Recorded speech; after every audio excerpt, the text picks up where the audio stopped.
शेतकरी मित्रांनो, आपण मागेल त्याला सौर पंप योजनेमध्ये अर्ज भरले। आता अर्ज भरताना जवळपास आपण काय करतो की योजना आलेली आहे, अर्ज भरायचा आहे, आपण स्वतः काय तो भरत नाही। अर्ज भरण्यासाठी आपण कोणत्या तरी कॉम्प्युटर वाल्याकडे जातो, एखाद्या सीएससी सेंटर वाल्याकडे जातो आणि तो अर्ज सीएससी सेंटर वाला भरतो आणि तो फक्त आपल्याला महत्त्वाची जी काही कागदपत्र आहेत तेवढीच कागदपत्र सांगतो। आता प्रत्येक शेतकऱ्याला वाटत असतं की आपल्याला सौर पंप मिळाला पाहिजे, कारण त्याची गरजही तशीच आहे। कारण सौर पंपामुळे शेतीला पाणी द्यायला सोपं जातं, लाईन जरी नसली तरी पाणी देता येतं। मग अर्ज भरते वेळेस ज्या शेतकऱ्याकडे वीज पुरवठा आहे तो शेतकरी ही अर्ज भरतो, एखाद्या शेतकऱ्याचं सामायिक क्षेत्र आहे तो शेतकरी सुद्धा अर्ज भरतो, किंवा त्या विहिरीमध्ये सामायिक असतील तर त्या विहिरीवाले ही सर्व अर्ज भरत असतात। आता शेतकरी मित्रांनो, त्यामध्ये काही ज्या अटी शर्ती घालून दिलेल्या आहेत त्या अटी शर्ती त्या सीएससी सेंटर वाल्याला माहित असू शकतात, त्या पूर्ण आपण वाचत नाहीत किंवा आपल्याला माहित नसतात। आणि मग आपल्याला अर्ज भरल्याच्या नंतर आता पेमेंटचे ऑप्शन आलेले आहेत, काही शेतकऱ्यांनी पेमेंट केलेलं आहे। मग आता त्यामध्ये पुन्हा अडचणी निर्माण होत आहेत की नेमकं हे सौर पंप किंवा सोलर पंप कोणत्या शेतकऱ्यांना मिळणार आहे। मग या शेतकऱ्यांच्या विहिरीवर जर विजेचं कनेक्शन असेल तर यांना मिळेल का, सामायिक क्षेत्र असेल तर त्यामध्ये कसं मिळेल, नेमकं सामायिक क्षेत्रात कोणाला मिळेल, अशा बऱ्याचशा अडचणी आहेत। किंवा विहिरीची नोंद कशी घेतलेली आहे, कशी असायला पाहिजे, अशा बऱ्याचशा अडचणी त्यामध्ये येत असतात। मात्र कोणत्याही योजनेचा अर्ज भरते वेळेस त्यामध्ये अर्ज पूर्ण भरणं झाल्याच्या नंतर काही सूचना असतात, या सूचना आपण वाचत नाहीत किंवा तो सीएससी सेंटरवाला किंवा अर्ज भरणारा आपल्याला सांगत नाही। मात्र त्या आपल्याला मला या गोष्टीशी मी सहमत आहे असं त्यावर टिक करावं लागतं आणि त्यानंतर आपला अर्ज सबमिट होतो। आता ज्यावेळेस पीएम कुसुमचे अगोदर अर्ज भरण्यात आले त्यावेळेस काय होतं की अर्ज भरल्याच्या नंतर अगोदर सर्वे व्हायचा, अगोदर सर्वे झाल्याच्या नंतर मग पेमेंटचं ऑप्शन यायचं। आणि आता ह्या मागेल त्याला सौर पंप योजनेमध्ये काय आहे की अगोदर अर्ज भरायचा, अर्ज भरल्याच्या नंतर लगेच पेमेंटचं ऑप्शन आहे आणि पेमेंट झाल्याच्या नंतर सर्वे आहे। मग आपण जर पेमेंट केलं आणि सर्वे झाल्याच्या नंतर आपला जर अर्ज रिजेक्ट झाला तर मग आपल्याला भरलेले पैसे जे आहेत ते अडकणार आहेत। आता भविष्यात ते भेटतील, पण कधीपर्यंत अडकतील, कधी भेटतील याची काही शाश्वती नाही। त्यामुळे महत्त्वाच्या ज्या काही त्यामध्ये सूचना दिलेल्या आहेत, घोषणा दिलेल्या आहेत, महत्त्वाच्या ज्या अटी व शर्ती आहेत तर त्या आपल्याला माहीत असणं गरजेचं आहे। मग आता ज्या ज्या शेतकऱ्यांनी मागेल त्याला सौर पंप योजनेमध्ये अर्ज भरलेला आहे त्या सर्व शेतकऱ्यांनी या अटी व शर्ती जाणून घ्या, म्हणजे तुमच्या ज्या काही मनात अडचणी असतील तुम्हाला त्याचं नक्कीच निरसन झाल्याशिवाय राहणार नाही। तर मित्रांनो, त्या ज्या काही अटी शर्ती आहेत तर त्यामध्ये पहिली अट अशी आहे, सौर कृषी पंपाच्या स्थापनेसाठी टिकाऊ जलस्रोताची खोली नमुना A1 मध्ये नमूद केल्यानुसार किंवा चुकीच्या पाणी पातळीच्या रेकॉर्डमुळे पंप चालत नसेल तर त्यास महावितरण कार्यालय पुरवठाधारक जबाबदार राहणार नाही याची मला जाणीव आहे। आता ह्या पहिल्या सूचनेमध्ये काय दिलेलं आहे की माझ्या विहिरीलाच पाणी कमी असेल आणि त्यावर जर सौर पंप चालणार नसेल तर त्यामध्ये ज्या काही अडचणी निर्माण होतील तर किंवा तो पंप जळाला किंवा खराब झाला तर त्या अडचणीची जाणीव मला आहे, ही पहिली सूचना आहे। आणि दुसरी सूचना आहे, या योजनेअंतर्गत पात्र होण्यासाठी मी सौर पंपाच्या केंद्रीय मूलभूत किमतीचा लाभार्थी हिस्सा सामान्य लाभार्थीसाठी 10%, अनुसूचित जाती जमातीसाठी लाभार्थ्यासाठी 5% देण्यास मी तयार आहे।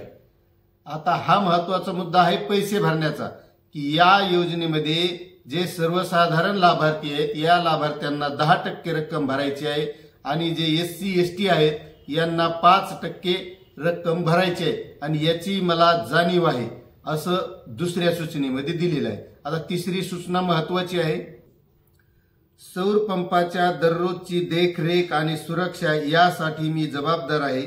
मी ज्या ठिकाणी सोलर पंपाची मागणी केली आहे तेथे कृषी पंपासाठी मला वीज जोडणी मिळाली नाही, मला माहीत आहे की सौर पंपाचे माझे काही नुकसान झाले तर त्या सर्वांसाठी मी जबाबदार राहील. आता ही महत्वाची सूचना अशी आहे की शेतकरी मित्रांनो, की मला वीज कनेक्शन मिळालेलं नाही म्हणून मला सौर पंपाची गरज आहे. म्हणजेच ज्या शेतकऱ्यांना वीज कनेक्शन आहे त्या शेतकऱ्यांना हा सोलर पंप सौर पंप मिळणार नाही. आणि याच्या देखरेखीबाबत म्हणजे या जर सोलर पंपाच्या ज्या प्लेट असतील, केबल असेल किंवा मोटर असेल, याचं जर काही नुकसान झालं तर त्यासाठी स्वतः म्हणजे शेतकरी जबाबदार असेल. आता याची गॅरंटी वॉरंटी म्हणतात ते बरोबर आहे, पण गॅरंटी वॉरंटी ही कशी की चालू मध्ये वस्तू खराब झाल्यास, फुटली तुटली मोडली असं झाल्यास मी स्वतः जबाबदार असेल, असं या तिसऱ्या सूचनेमध्ये दिलेलं आहे. मी सौर पंप बसवण्याकरिता माझ्या शेत जमिनीत प्रवेश करण्यास परवानगी देण्यास बांधील आहे. तसेच सौर तपासणीसाठी मी अधिकारी वेळोवेळी दुरुस्ती कर्मचाऱ्यांना योग्य प्रकारे सहकार्य करेन आणि त्यात अडथळा आणू देणार नाही किंवा आणणार नाही. म्हणजे सौर पंप बसवण्यासाठी माझ्या शेतात त्या अधिकाऱ्यांना किंवा कर्मचाऱ्यांना येण्यास कोणतीही अडचण नाही किंवा तो सौर पंप बसवते वेळेस कोणत्याही प्रकारची मी स्वतः अडचण आणणार नाही आणि कोणाला आणू देणार नाही, याची सुद्धा जबाबदारी त्या सौर पंप घेणाऱ्याकडे असणार आहे. आता पाचवी सूचना बघूया मित्रांनो. या कराराच्या 5 वर्षाच्या कालावधीत ज्या शेततळे, विंधन विहीर, बोअरवेल विहीर व ज्या सर्वे क्रमांक गट क्रमांकामध्ये सौर पंप स्थापित केला आहे त्या ठिकाणीच कायमस्वरूपी ठेवणार असल्याची हमी देत आहे. त्याची विक्री करण्यासाठी एका ठिकाणाहून दुसऱ्या ठिकाणी हलविण्यासाठी मला महावितरण कार्यालयाकडून लेखी परवानगी ना हरकत प्रमाणपत्र घेणे बंधनकारक आहे आणि मी आज याची हमी देत आहे. आता महत्वाचं शेतकरी मित्रांनो, काही शेतकरी म्हणत आहेत की माझ्या शेतात विहिरीवर विजेचं कनेक्शन आहे एका शेतामध्ये आणि दुसऱ्या शेतामध्ये जी विहीर आहे तेथे विजेचं कनेक्शन नाही. आता समजा जर आपण त्या ज्या जागेवर विजेचं कनेक्शन नाही अशा जागेवर जर सौर पंप त्या विहिरीवर घेतलेला असेल आणि आपल्याला समजा एखाद्या वेळेस त्या विहिरीला पाणी कमी असेल आणि मग वीज कनेक्शन घेतलेलं आहे किंवा दुसरीकडे जी विहीर आहे त्या विहिरीवर जर आपल्याला सौर पंप हलवायचा असेल तर आपल्याला याची रीतसर महावितरणकडून परवानगी घ्यावी लागेल. आणि जर असा पंप आपण आपल्या मनानं हलवला किंवा दुसरीकडे स्थलांतरित केला किंवा आपण विक्री केला तर तसं करता येणार नाही. आपल्याला जागा बदलण्यासाठी महावितरणची परवानगीच घ्यावा लागेल आणि हा सौर पंप आपल्याला विक्री करता येत नाही, कारण तो आपल्या नावावर नोंदणी करत असतो, त्यामुळे तो विकता येत नाही. आता 6वी सूचना बघूया मित्रांनो. मला माहिती आहे की कोणत्याही परिस्थितीत मला कोणत्याही सौर संयंत्र हस्तांतरण, विक्री, तांत्रिक बदल किंवा दुरुस्ती करण्याची परवानगी नाही याची मला जाणीव आहे. म्हणजेच महत्वाचं मित्रांनो, आपल्याला विक्री तर करता येतच नाही, पण त्यामध्ये जर काही बिघाड झाला तर आपल्याला आपला वैयक्तिक कोणताही मेकॅनिकल तंत्रज्ञ आणून त्यामध्ये छेडछाड करता येणार नाही, कारण याची 5 वर्षांची वॉरंटी आहे. जर काही बिघाड झाला तर आपल्याला त्या महावितरण कंपनीशी किंवा ज्या कंपनीची आपली ते सौर पंप आहे त्या कंपनीशीच संपर्क करावा लागेल. तर 7वी सूचना बघूया मित्रांनो. सौर पंपाची कोणतीही साधने चोरी, नैसर्गिक आपत्तीचे नुकसान झाल्यास मी प्रथम माहिती अहवाल 15 दिवसाच्या जवळच्या पोलीस ठाण्यात दाखल करीन व महावितरण कार्यालयाकडे अहवाल देण्याची जबाबदारी घेईन. मुदतीत असा अहवाल दाखल न केल्यास कदाचित नुकसान भरपाई मिळू शकणार नाही याची मला जाणीव आहे. तर शेतकरी मित्रांनो, या सौर पंपाचे जर काही नुकसान झाले म्हणजे समजा सौर पंप कोणी चोरट्यांनी फोडला किंवा तो जळाला, असं काही जर नुकसान झालं तर याची आपल्याला पोलीस स्टेशनला अगोदर नोंद करावी लागेल आणि तीही फक्त 15 दिवसाच्या आत. जर 15 दिवसाच्या आतच अशी नोंद केली तर त्याबाबतची कंपनी ही हमी घेत असते, त्यामुळे त्याची अगोदर आपल्याला पोलीस स्टेशनला नोंद करावी लागेल आणि नंतर जी नोंद केली त्याची कॉपी आपल्याजवळ ठेवून त्या कंपनीशी आणि महावितरणशी संपर्क करावा लागेल. याची सुद्धा हमी त्या सौर पंप धारकाला द्यावी लागते. मी या सौर पंपाच्या स्थापनेत कोणतेही बदल करणार नाही. असे झाल्यास झालेल्या नुकसानीस मी जबाबदार राहील. काही तांत्रिक कारणामुळे किंवा सौर पंप बंद झाल्यास सौर पंपातील त्रुटीमुळे किंवा अशा अपयशामुळे शेती उत्पादकांच्या नुकसानीस महावितरण कार्यालय जबाबदार असणार नाही. आता शेतकरी मित्रांनो, या सूचनेमध्ये समजा आपलं एखादं पीक पाणी देण्याच्या वेळेत आलेलं आहे, आपल्याला पाणी द्यायचंय आणि त्या सौर पंपामध्ये काही बिघाड झाला आणि आपण त्यामध्ये दुरुस्ती करून छेडछाड केली आणि त्याचं जर काही नुकसान झालं आणि पाण्या वाचून जर ते पीक वाळत असेल, जे शेतीचं नुकसान होत असेल त्या शेतकऱ्याचं, तर त्यासाठी महावितरण कंपनी जबाबदार असणार नाही असं या सूचनेमध्ये दिलेलं आहे. आता आपण पुढची महावितरणकडून पारंपरिक वीज खरेदी बंधन RPO अंतर्गत या सौर पंपाद्वारे निर्माण झालेली सौर ऊर्जा बंध पूर्ततेसाठी वापरण्यास मी मान्यता देतो. वरील सर्व नियम व शर्ती माझ्या तसेच माझ्या वारसावर बंधनकारक राहतील.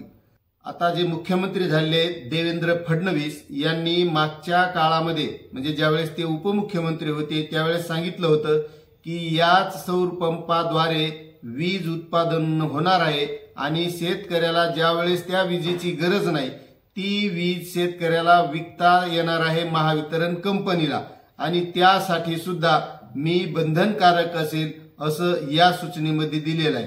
तर आता पुढची सूचना बघूया.